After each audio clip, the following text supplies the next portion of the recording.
What is one of the most common reasons why your marketing campaigns are not generating quality leads? It's probably because you don't have decent middle of funnel content.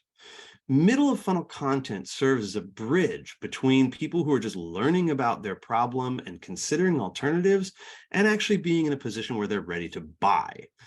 If you skip the middle of the funnel or you don't have any content in the middle of the funnel in your campaigns, what ends up happening is your sales organization moves into that space and actually tries to sell your leads before they're ready to purchase. Now, if you've ever walked into a store and you said, I'm just looking, and that person who's at the store follows you around and tries to talk to you about different products, that kind of pushiness that you feel from that seller is exactly what it feels like for your people who don't have any middle of funnel content and are trying to just sort of look at your different solutions or the solutions that are in your market space. So the top of funnel is actually relatively simple to build. These are things like blogs, or if you have training content works really, really well in the top of the funnel. It instructs and teaches people about the problems that they have and different alternatives.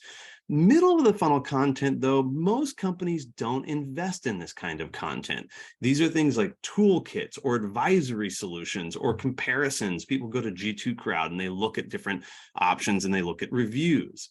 Typically, people are not building out content that exists on their website for this purpose.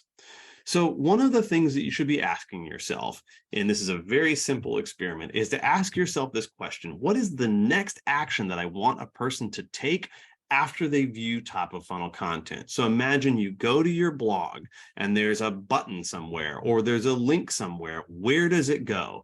If it goes to bottom of funnel content, then that should be concerning. So if from a blog you want a person to go to a demo or start a trial, it means that you're probably being pushy and you probably have very low click-through rates. Another type of thing that you might see is really low engagement with your outreach sequences or similar.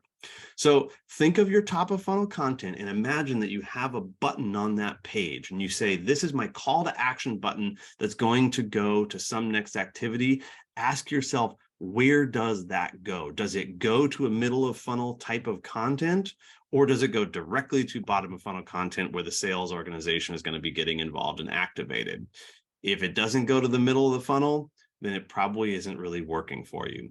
So look, if you have any questions about this, about building middle of the funnel content, go ahead and reach out to us at learningoutcomes.com, and we can do a middle of funnel marketing assessment for you and talk about some of the different opportunities ahead.